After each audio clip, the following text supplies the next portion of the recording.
Romanos. Quiero animarle a buscar en el capítulo 7 del libro de Romanos.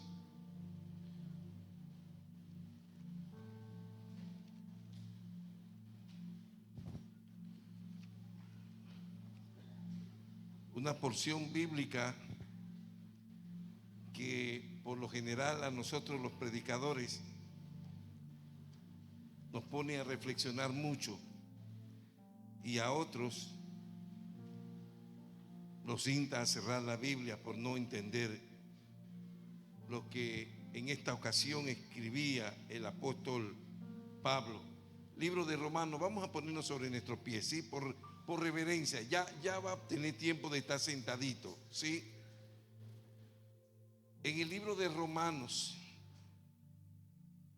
se escribió esta carta bajo ese título, no porque en sí tenía alguna relación con el Imperio Romano, sino porque fue dirigida a los cristianos que estaban en Roma en esos momentos y que había una efervescencia en contra de la iglesia del Señor. Libro de Romanos, en el capítulo 7, quiero exhortarle a buscar en el verso 13 y vamos a estar leyendo hasta el verso 25 de este capítulo. Romanos capítulo 7, verso 13, ese pasaje que se titula El pecado que mora en mí. ¿Sí? Así se titula esta porción, el pecado que mora en mí. Vamos a tomar desde el verso 13 en adelante y reza la santa y bendita palabra del Señor de la siguiente manera: luego, lo que es bueno vino a ser muerte para mí en ninguna manera, sino que el pecado, para mostrarse pecado, produjo en mí la muerte por medio de lo que es bueno, a fin de que por el mandamiento el pecado llegase a ser sobremanera pecaminoso. Porque sabemos que la ley es espiritual, mas yo soy carnal, vendido al pecado. Porque lo que hago no lo entiendo, pues no hago lo que quiero, sino lo que aborrezco, eso hago. Y si lo que no quiero, eso hago, apruebo que la ley es buena. De manera que ya no soy yo quien hace aquello, sino el pecado que mora en mí.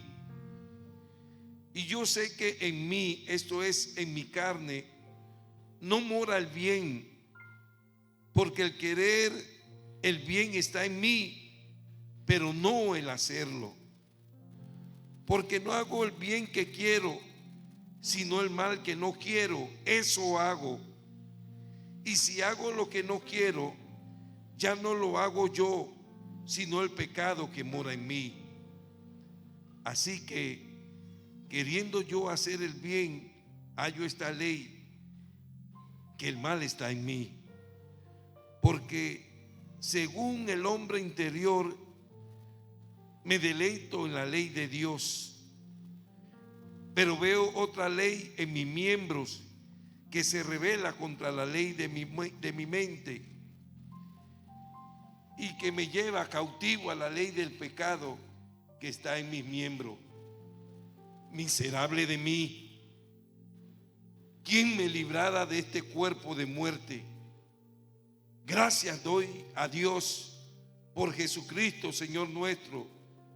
Así que yo mismo con la mente sirvo a la ley de Dios, mas con la carne a la ley del pecado. Yo quiero volver a leer los dos últimos versículos, porque en realidad todo lo que el Señor quiere hablarnos en esta noche está concentrado en estos dos últimos versos. Pero como entendemos que hay mucha gente que nos visita y de pronto estará diciendo: ¿qué es eso que está leyendo el pastor? ¿No hubiera sido mejor buscar una historia del Antiguo Testamento? Bueno, a mí también me hubiera gustado, pero yo no estoy aquí para hacer mi voluntad, sino la voluntad de Dios. Y eso es lo que el Señor quiere que hablemos en esta noche, que nos ha concentrado a todos. Vuelvo a leer los dos últimos versículos, ¿sí? Escrito en puño y letra por el apóstol Pablo. Digo así: miserable de mí, ¿quién me librará de este cuerpo de muerte? Gracias doy a Dios por Jesucristo, Señor nuestro. Así que yo mismo con la mente sirvo a la ley de Dios, mas con la carne a la ley del pecado. Señor, en esta noche continuamos, Señor, adorándote y bendiciéndote y alabándote, Señor, pero ya no con un cántico, sino con nuestros propios labios, producto, Señor, de lo que sale de lo profundo de nuestro corazón. Gracias, papá. Muchísimas gracias por tu amor revelado durante todo este año, Señor. Gracias porque sabemos que muchos quedaron en el camino, pero a ti te plació, Señor, permitirnos estar esta noche delante de ti, celebrando no solamente la culminación de un año que se va, sino aún celebrando uno que viene, Señor, llenos de esperanzas y expectativas de lo que tú tendrás para nosotros en este nuevo año. Señor, sabemos que tu palabra tiene un propósito para nuestras vidas, tanto así que tú has declarado y has asegurado que ella no volverá a ti vacía, sino que cumplirá el propósito por el cual tú la has enviado. Por lo cual entendemos que esta palabra en esta noche tiene un propósito para nuestras vidas, Señor. Y te damos gracias porque sabemos que de ti siempre esperamos lo mejor, Señor. En el precioso nombre de Jesucristo te lo pedimos dándote gracias. Amén. Puede tomar asiento, ¿sí? Gloria a Dios. Bien, hemos titulado esta palabra para esta noche: después de una mala noche, siempre hay una nueva mañana. ¿Sí? Así hemos titulado este mensaje para esta noche. Después de una mala noche, siempre hay una nueva mañana. ¿Sí? Ojalá que usted pueda recordar siempre este pensamiento y tenerlo siempre presente en su vida, especialmente para este nuevo año que se avecina. Estamos ya a escasos minutos, ¿sí?, del nuevo año.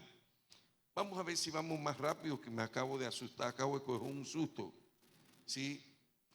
Este pasaje, présteme atención y voy a tratar de ser lo más breve para que recibamos lo que el Señor tiene para nosotros. Este pasaje que acabo de leer es muy mal interpretado. Oyó lo que acabo de decir, es muy mal interpretado, pero aún así no deja de ser de suma importancia para la vida de cada uno de nosotros. Muchos no logran comprender por qué Pablo habla de victoria en el capítulo anterior. En el capítulo 6, el anterior a este, el mensaje de Pablo es un mensaje de victoria, ¿sí? Pero en este capítulo el mensaje no es de victoria, es de derrota, ¿sí? Lo voy a volver a decir. La gente queda perpleja sabiendo que a Pablo en el Nuevo Testamento probablemente se le considere, si no el más grande hombre espiritual, uno de los más grandes, al lado de Juan, el discípulo amado, y otros más. Así que cuando él escribe este libro y el hombre lo divide en capítulos, a muchos les sorprende cómo este hombre en el capítulo anterior habla de victoria, ¿sí? ¿A quién no le gusta que le hablen de victoria? pero luego el siguiente capítulo habla de derrota. Y todo el mundo se queda perplejo, que dice, pero bueno, ¿qué le pasó a este hombre? Acabó de animarnos, de alentarnos, sí, en el capítulo anterior hablándonos de victoria, y ahora en este capítulo nos está hablando de derrota.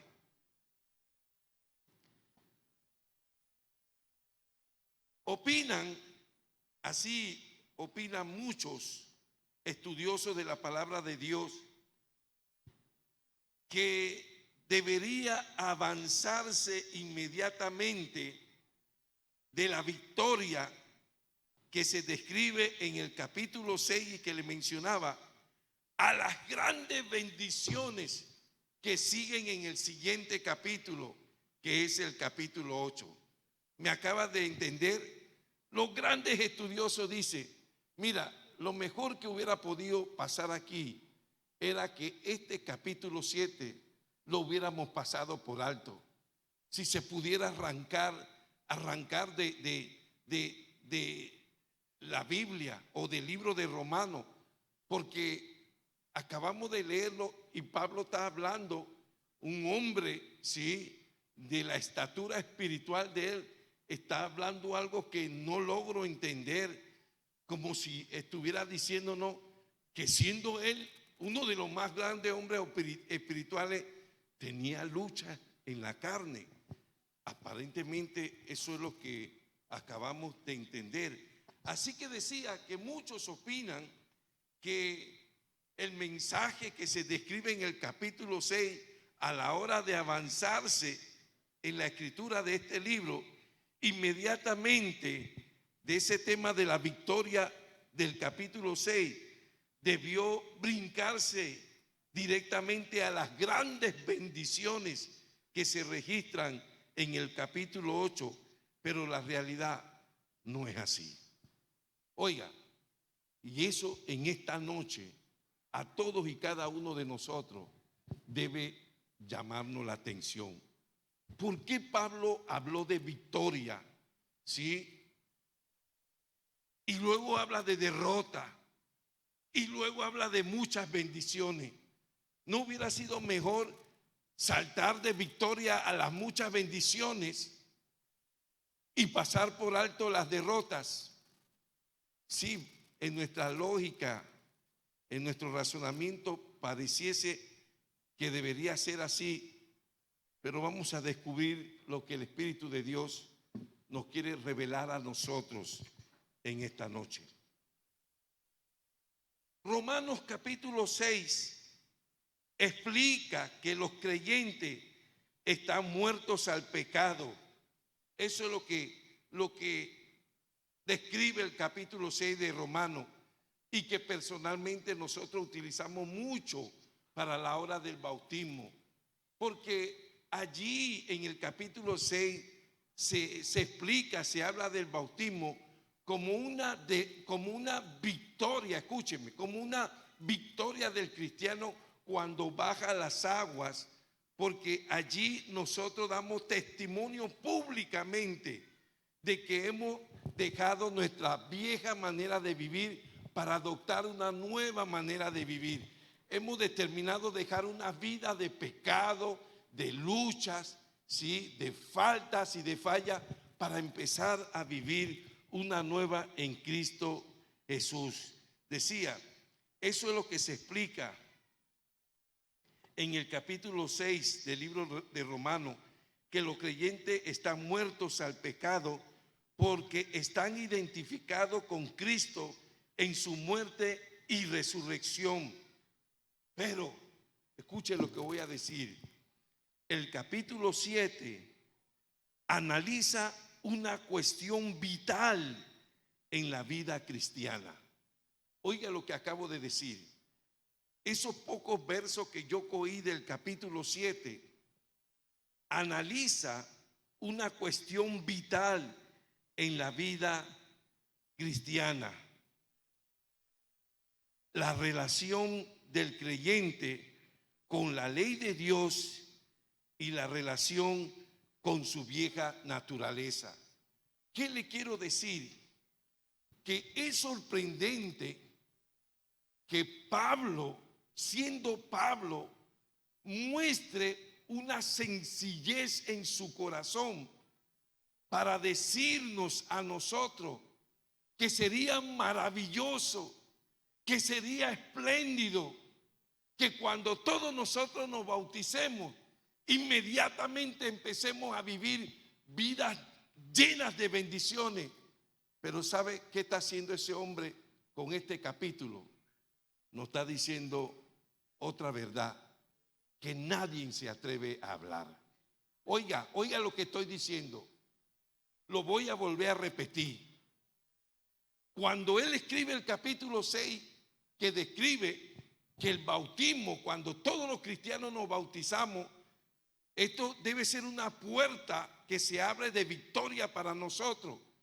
Y que luego todo lo que se describe en el capítulo 8, sí, evidencia las grandes bendiciones que todo cristiano espera, hermano. Mire, cuando alguien deja el mundo, cuando alguien deja su vieja manera de vivir y viene a los pies del Señor, ¿quién no espera ver su vida cambiada, transformada y llena de bendiciones? Eso es lo que yo esperaba. Y eso es lo que tú esperabas. Y eso es lo que espera todo el mundo. Pero ¿sabe qué Pablo nos está diciendo en esta noche a todos los que nos hemos reunido aquí? Que eso no es toda la verdad. Y empieza en el capítulo 7 a revelarnos, oiga, a decirnos a nosotros la verdad. Que antes que nosotros veamos las grandes bendiciones que Dios tiene para nosotros, cada uno de nosotros necesita reconocer las luchas que tiene adentro de sí, que nadie se atreve a hablar. Oiga lo que el Espíritu de Dios nos está diciendo en esta noche. Nadie, incluyéndome a mí, me atrevo a decirle a ustedes las luchas que yo tengo acá adentro. Ni ninguno otro se atrevió a hacerlo. Pero escuche lo que esta noche nos está diciendo el Espíritu de Dios por la palabra escrita por Pablo en el libro de Romanos. Él se llena de valentía para decir: yo tengo lucha. Humanamente hablando, yo tengo lucha, porque yo sé quién yo soy, Pablo, y queriendo hacer muchas veces el bien, termino haciendo el mal. Muchas veces yo he querido hacer lo que Dios espera de mí y termino haciendo lo que menos Él espera de mí. ¡Wow! Y la gallardía, la valentía de Pablo al declararnos a nosotros en esta noche lo que está escrito en el capítulo 7, a cada uno de nosotros nos debe llevar a detenernos un momento y a reflexionar lo que Dios nos está hablando en esta noche.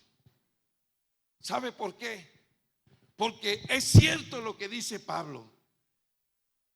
Cuando yo bajo a las aguas y confieso públicamente que yo acepto a Cristo como mi Señor y Salvador, eso me debe llevar a una vida de grandes bendiciones.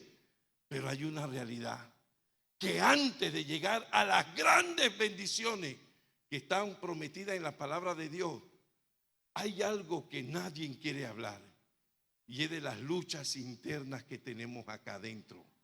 Nadie se atreve a hablar de eso. Todo el mundo guarda silencio. Nadie quiere mencionar eso. Lo que pasa por mi mente, lo que baja mi corazón, lo que muchas veces está en mi boca por decir. Nadie dice nada de eso. Y cada uno de nosotros nos estamos asfixiando en una realidad, porque no entendemos por qué, si somos cristianos, si somos creyentes, ¿por qué todavía hay sentimientos malsanos dentro de nosotros? Porque hay cosas que no deberían estar dentro de nosotros. Y Pablo lo dice, mire, véalo allí, véalo en el verso 5, si no me equivoco, y el verso 19 y el verso 20. Mire lo que dice, ¿sí? Lea conmigo, verso 15, dice: porque lo que hago no lo entiendo, pues no hago lo que quiero, sino lo que aborrezco, eso hago. Mire lo que él está diciendo. Hermano, ¿quién aquí se atreve a decir unas palabras tan sinceras, tan francas como él? Mire que sigue diciendo en el verso 19. Y yo sé que en mí, esto es en mi carne, dice, no mora el bien. Oiga, hermano, si este hombre llamado Pablo dice que en su carne, que su interior, que si en su vida no mora el bien, ¿qué mora dentro de mí? El infierno. Eso es lo que él me está diciendo esta noche a mí. Vuelvo y repito, y yo sé que en mí, esto es en mi carne, no mora el bien, porque el querer el bien está en mí, pero no el hacerlo. Miren lo que sigue diciendo, porque no hago el bien que quiero, sino el mal que no quiero, eso termino haciendo. Y si hago lo que no quiero, ya no lo hago yo, sino el pecado que mora en mí. ¿Quién está hablando estas palabras, hermano? El apóstol Pablo. Él está hablando estas palabras. Por eso decía, muchas veces cuando alguien se siente movido a hablar de este pasaje, hermano, se causa mucha confusión, ¿sí? Y la gente dice, pero no puede ser cierto lo que dice allí, tiene que haber un error. Y falseando la palabra de Dios, comienzan a darle otra interpretación, pero no hay otra interpretación. Ese es un hombre de Dios. Oiga, ese sí es un hombre de Dios, reconociendo no solamente él delante de Dios, sino reconociendo públicamente que él tenía luchas aquí adentro. Oiga eso, que él tenía luchas. Y si él, como un hombre de Dios, en la categoría, en el grado de espiritualidad que todos nosotros los podemos poner, tenía esas luchas, ¿cuántas luchas no tengo yo? ¿Cuántas luchas no tienes tú? Y cada uno de nosotros, hermano, reteniendo, como pudiera decir, yo mismo, oprimiendo mi alma, que nadie descubra lo que realmente hay en mí, hay en cada uno de nosotros. Eso es lo que nosotros estamos viendo en esta palabra. Mire, en el capítulo 6, en el verso 14, si lo quiere leer, Pablo explica que no estamos bajo la ley, sino bajo la gracia. Él lo deja bien claro ahí cuando declara esas palabras de victoria en el capítulo 6. Él nos recuerda, mira, escuche, iglesia del Señor, nosotros no estamos bajo la ley. ¿Eso qué, pastor? Bueno, es que el pueblo de Dios, el pueblo de Israel, en el Antiguo Testamento estaba bajo la ley y ellos tenían que cumplir todo lo que la ley de Moisés decía. Pero ya nosotros no estamos bajo la ley. Y él añade ahí, él dice, nosotros, a diferencia del pueblo de Dios del Antiguo Testamento, estamos bajo la gracia. Oiga eso, tremendo lo que él está declarando allí, que nosotros estamos bajo la gracia. Estar bajo la ley quiere decir que debemos hacer algo para Dios. Eso es estar en la ley. Eso es lo que tenía que hacer el pueblo de Israel en el Antiguo Testamento. Siempre tenían que hacer algo para Dios. Eso es estar bajo la ley. Pero estar en la gracia, hermano, en lugar de hacer algo para Dios, Dios hace algo para nosotros. Aleluya. Yo no estoy inventando eso está allí. Le mandé a buscar en el capítulo 6, en el verso 14. En el Antiguo Testamento estaba bajo la ley, hermano. Todo hombre, toda mujer de aquellos tiempos estaban en la obligación de hacer algo para Dios, ¿sí? Pero estar bajo la gracia quiere decir que Dios hace algo para nosotros. Uy, ese es tremendo, hermano. Muchos cristianos, por no entender esto que estamos hablando, están agobiados. Oiga, están asfixiados por no entender esto. Hermano, que antes Israel tenía que hacer algo para poder acercarse a Dios, algo para estar con Dios. Tenía que cumplir esto, tenía que hacer este sacrificio. Hermano, pero nosotros no, porque nosotros no estamos bajo la ley, nosotros estamos bajo la gracia. ¿Qué es la gracia, hermano? Es un regalo inmerecido. Nosotros no lo merecíamos, pero Dios, oiga, Dios se plació en querer darnos ese regalo. Así que decía, muchos cristianos por no entender esto, están agobiados, hermano, por reglas. Oiga esto, están agobiados por regulaciones religiosas, están agobiados por buenas revelaciones, sin darse cuenta de que es imposible hallar santidad mediante sus propios esfuerzos. Eso es lo que pasa cuando nosotros no hemos entendido, hermano, que nosotros conocemos a Dios y nosotros caminamos con Dios, no porque estamos haciendo algo para merecerlo, sino porque Dios nos regaló eso a nosotros. Y cuando tú entiendes eso, tú también tienes que entender que tú no tienes que someterte a reglas. ¿Cómo a reglas? Hermano, no te muevas de allí, porque como tú te muevas, Dios te va a mandar un rayo. Eso no es cierto.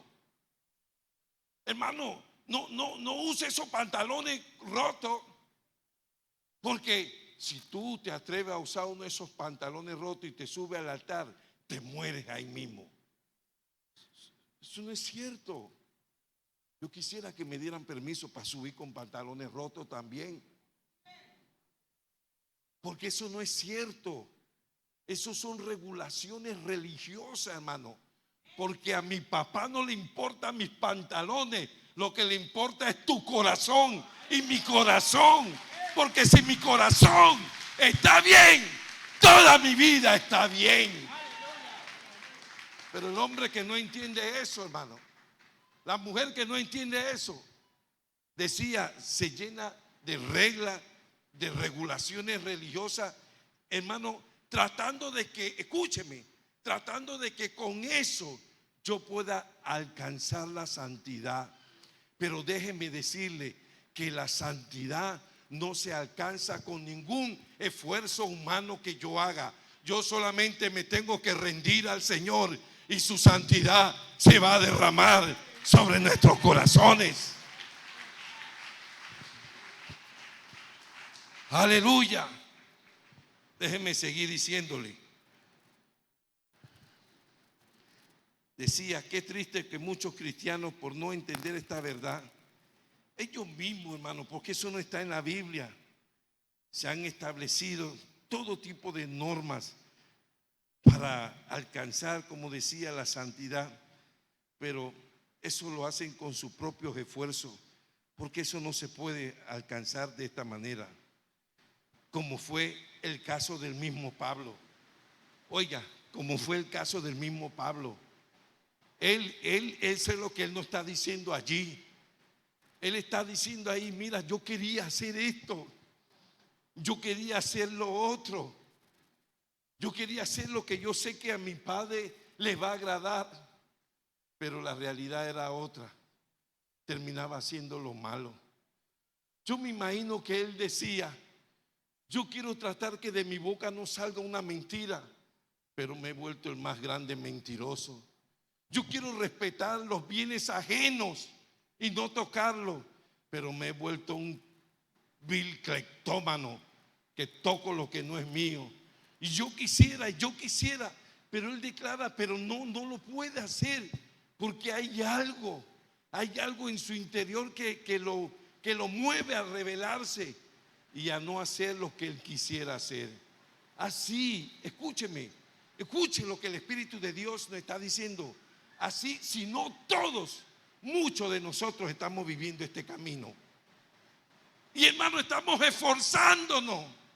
Oiga, nosotros estamos esforzándonos por ser buenos cristianos.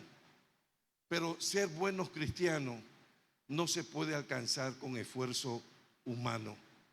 No se puede alcanzar con esfuerzos propios. Eso no se puede alcanzar así. Y entonces ahí es donde se forma esta incertidumbre en la gente que le gusta leer la Biblia de manera apasionada, y peor a los que les gusta estudiarla, que están leyendo el capítulo 6 de Romanos, que es un capítulo de victoria, sí, y lo que sigue en el 7 debe ser mucho mejor. Y cuando llego al 7, ¡pum!, me desinflo, porque no es un libro, no es un capítulo de victoria, sino de derrota. Y hasta ahí llega. Pero si siguiera el capítulo 8, descubre que si tú logras superar esto, también vas a alcanzar las grandes bendiciones que están en el capítulo 8. ¿Qué quiere decir esto? Escúcheme. Escuche lo que el Espíritu de Dios nos está diciendo en esta noche. Dios nos está diciendo en esta noche que Él no ha mentido. Él no nos ha mentido. Hay muchas bendiciones para nosotros. Lo voy a volver a repetir. Hay más bendiciones para ti de lo que tú te puedas imaginar. Pero antes de alcanzar esas bendiciones, tú tienes que reconocer todas las luchas que tú tienes adentro. Porque Pablo las tenía. Y si él las tenía, yo las tengo. Y si yo las tengo, tú también las tienes. Aleluya. Pero nadie quiere hablar de eso, porque yo tengo temor de que se cuestione mi espiritualidad. Entonces, mire, yo recuerdo cuando yo recuerdo, hermano, cuando yo sentí de Dios, empecé a decir: dile a ellos que tú eres pecador. Y yo comencé a decir: hermano, yo peco. Y aquí todos pecamos. Y yo estoy seguro que no faltó quien dijera allá atrás: pecas tú, pero yo no. Pero déjame decirte, aquí no hay nadie que pueda decir que no peca. Todos le fallamos a Dios. Y mire lo que está diciéndonos Pablo en esta noche. La lucha interna, escúcheme, el Vietnam que tiene adentro de él. ¿Sí? La gran batalla de Afganistán, de Irak, la que usted quiera poner, hermano. Mire lo espiritual de ese hombre al abrir su corazón y confesando a nosotros: yo tenía esa lucha. Ahora usted entiende por qué él dice al final: miserable de mí. Oiga eso. Eso yo no lo escribí allí. Eso lo escribió él.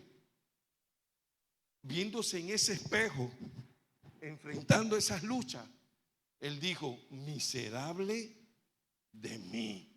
Pobrecito yo,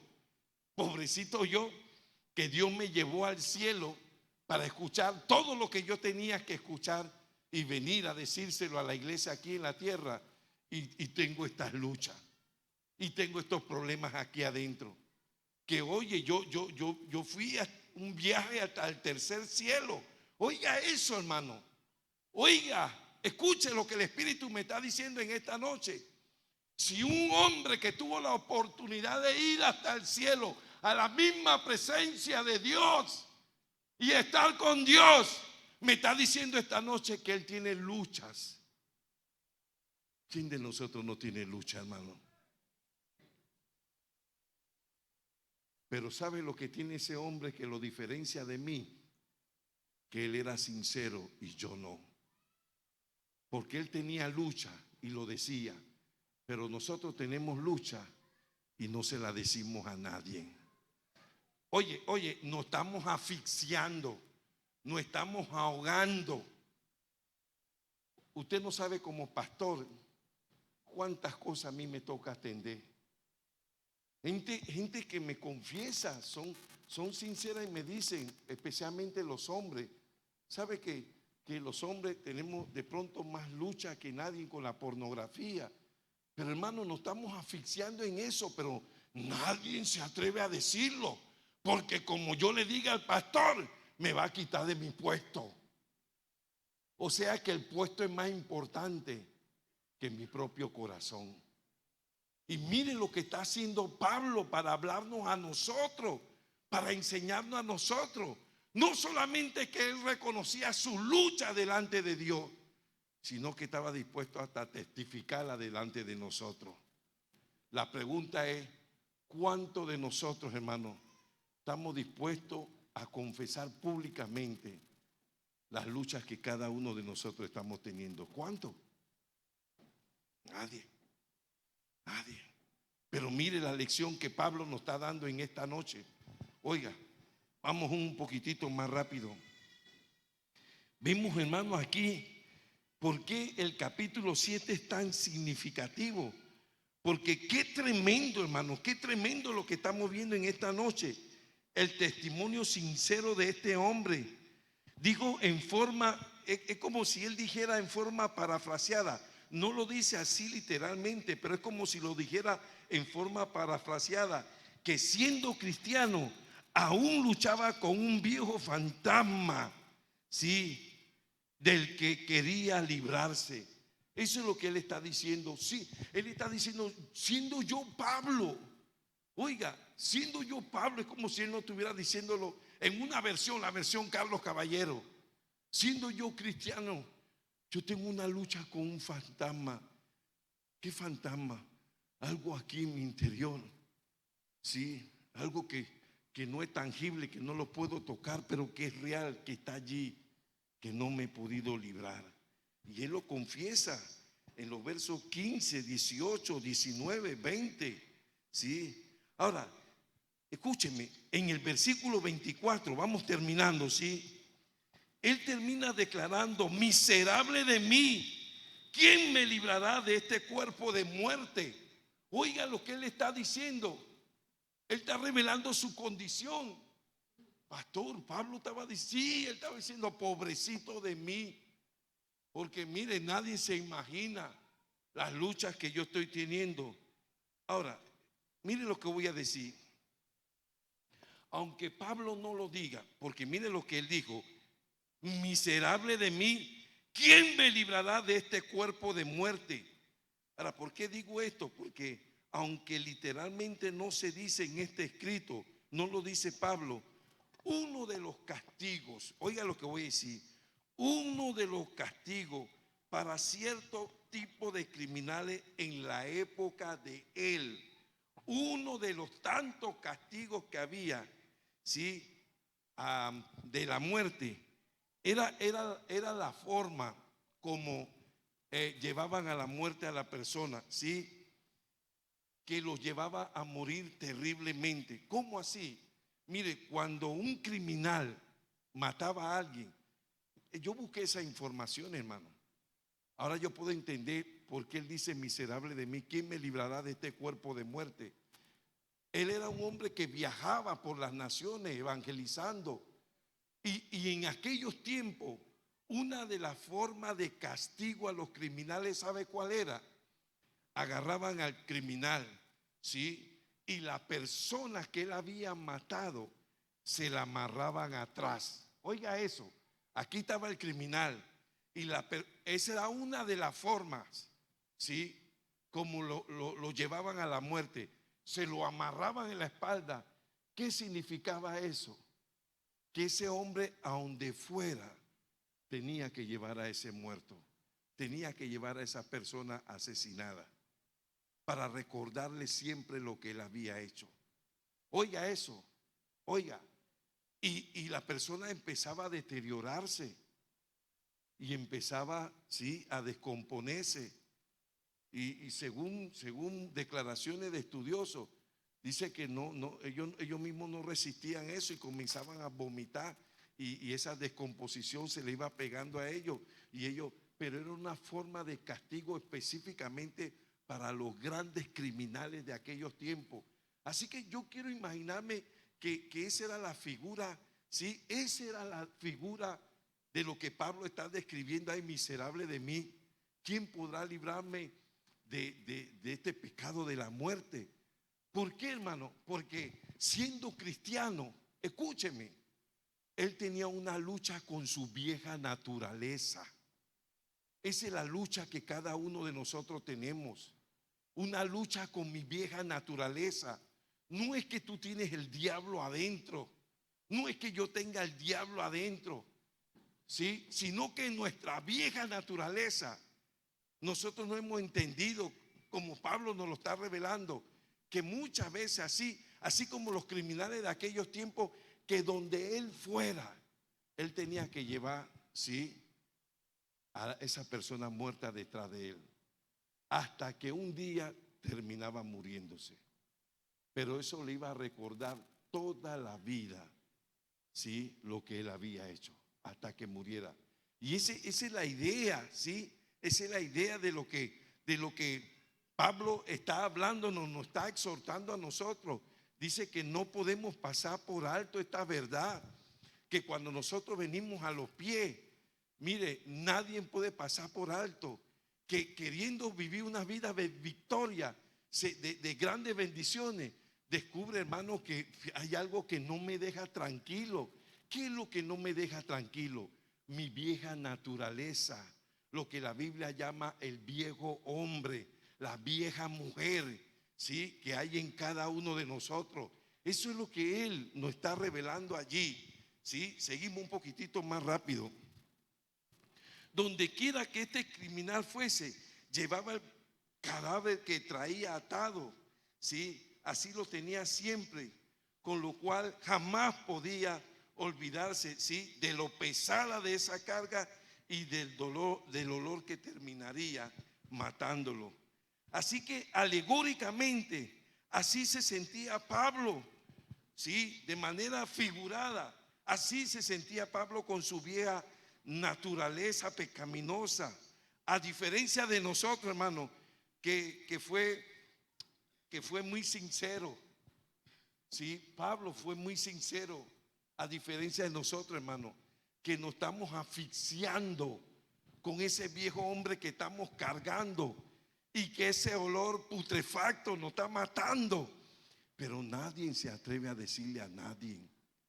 Nadie se atreve a decirle ni a su mejor amiga: mira, la vieja naturaleza de mi vida me está matando.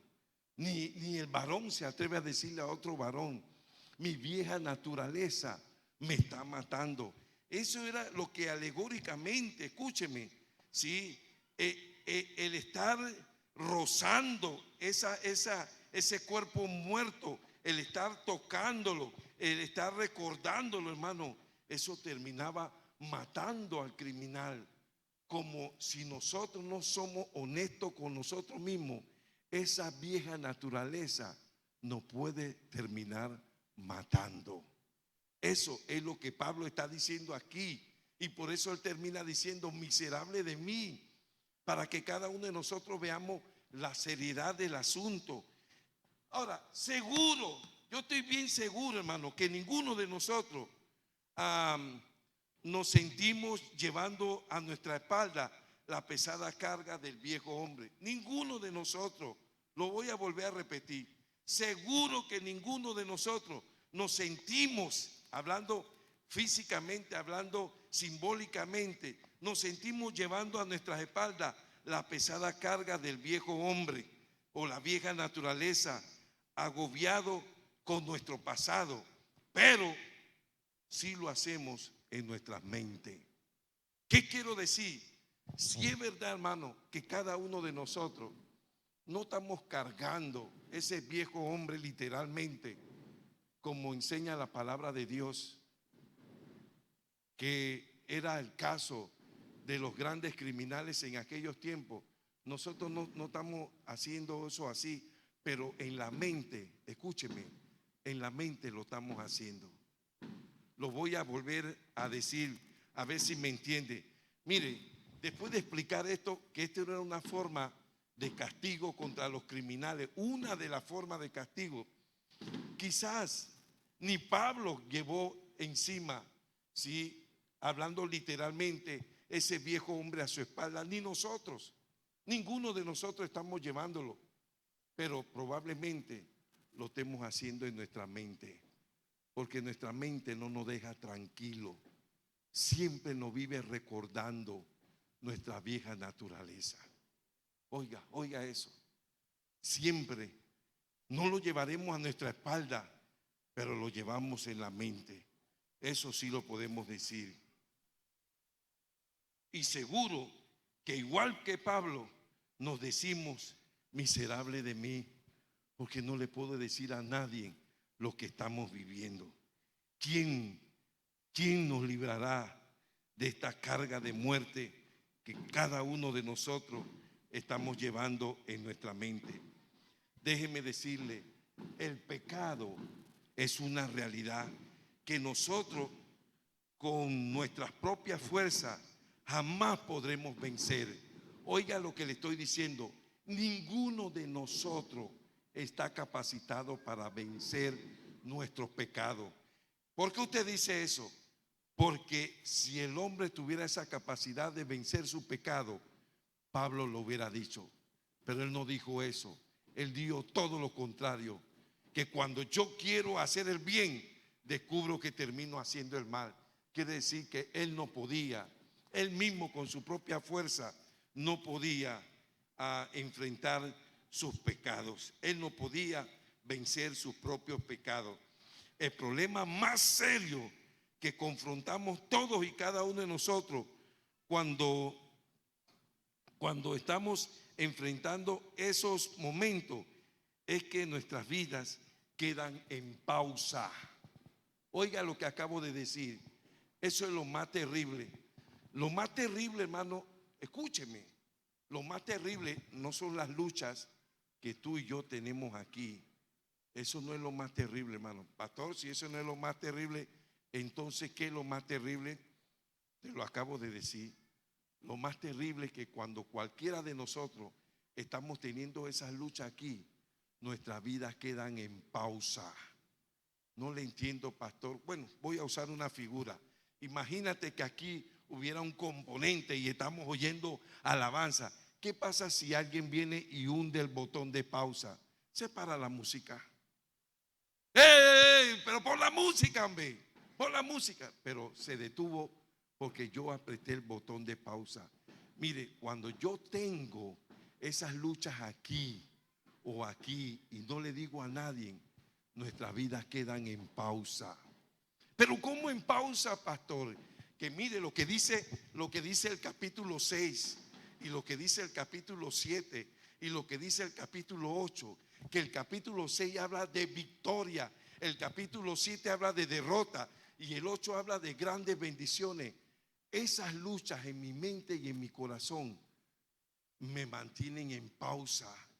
No puedo ver la gloria de Dios, no puedo ver las bendiciones de Dios, no puedo ver las promesas de Dios. ¿Y cuántas de nuestras vidas no están en pausa? Hace rato están en pausa. Hace rato no avanzan espiritualmente. Hace rato no están viendo la gloria de Dios. Hace rato han dejado de ver las maravillas de Dios. ¿Por qué, hermano? Porque las pausas que estamos viviendo por las luchas no nos permiten alcanzar lo que Dios nos ha prometido.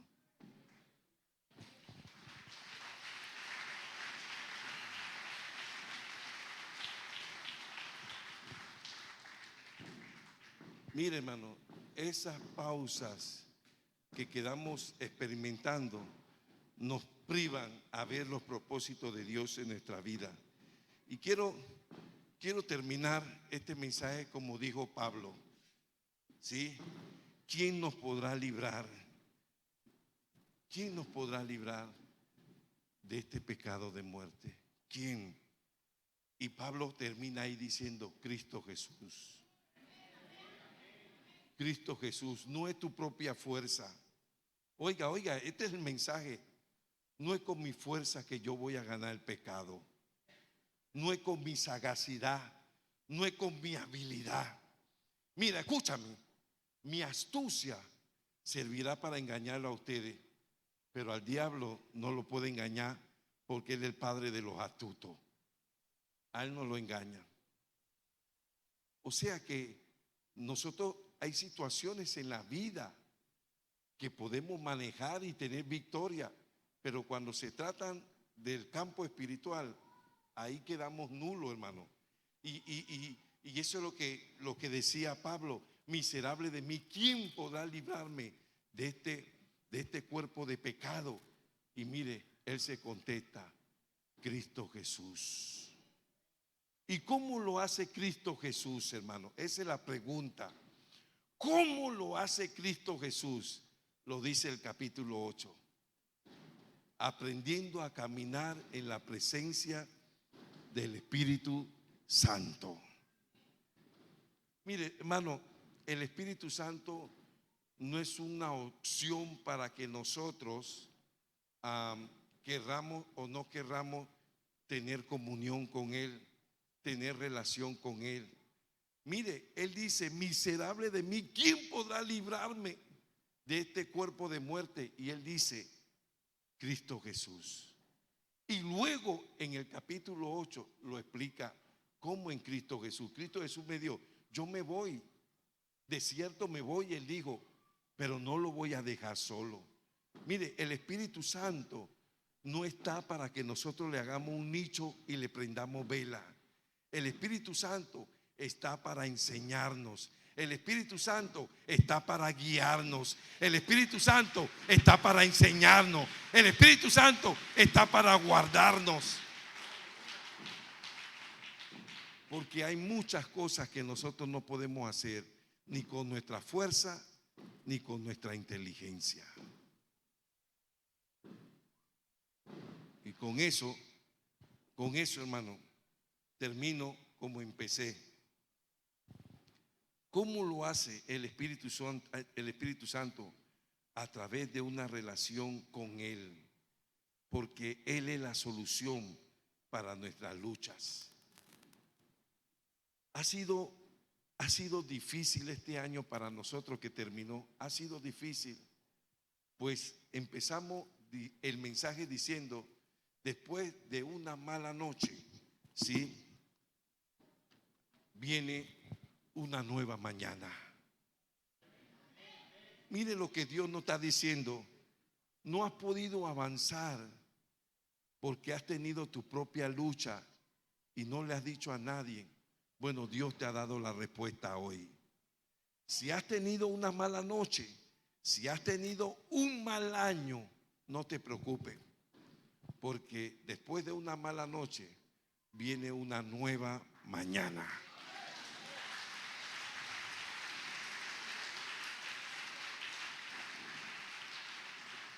Nosotros no podemos buscar a Dios como nosotros queremos hacerlo. Ese es el más grande error que nosotros podamos cometer. Querer buscar a Dios como yo quiero. Eso no se puede hacer, hermano. A Dios se le busca como Él lo ha establecido. Y la mejor manera de buscar a Dios es con el Espíritu Santo. Y lo que honestamente, hermano, como pastor, nosotros esperamos es que este nuevo año todos aprendamos a caminar con el Espíritu Santo. Vamos a ponernos sobre nuestros pies y vamos a invitar al ministerio musical para despedir con una alabanza. Pero vamos a hacer una oración, hermano. Vamos a hacer una oración. Señor, tome la mano de alguien a su lado. Señor, en esta noche te damos gracias. Muchísimas gracias por lo maravilloso de tu amor, Señor. De cómo tú nos expresas tu amor de una manera tan hermosa y tan sencilla como lo sabes hacer a través de tu santa y bendita palabra. Señor, en esta noche te damos gracias por habernos dado luces, porque a la verdad, si somos sinceros, Señor, muchos hemos estado viviendo en pausa. Pero esta noche, Señor, esta noche ha pasado lo más increíble, lo más maravilloso. Ha sido tu Espíritu Santo el que ha tocado esa tecla de pausa y le ha vuelto a dar sentido a nuestras vidas y a los propósitos que tú tienes con ella. Señor, en esta noche oramos que ciertamente, Señor, después de un año difícil, después de una noche difícil, viene un nuevo mañana. Y creemos, Señor, creemos en el nombre poderoso de Jesús, que este año 2020 es el año para nosotros, Señor. En el nombre poderoso de Jesús, amén y amén. Feliz año 2020. Que Dios le bendiga a todos. De esta manera estamos despedidos. Que Dios le bendiga a todos. Canto una alabanza sin igual, pues el desierto me ha enseñado tu fidelidad. He visto muy de cerca mi fragilidad. Toma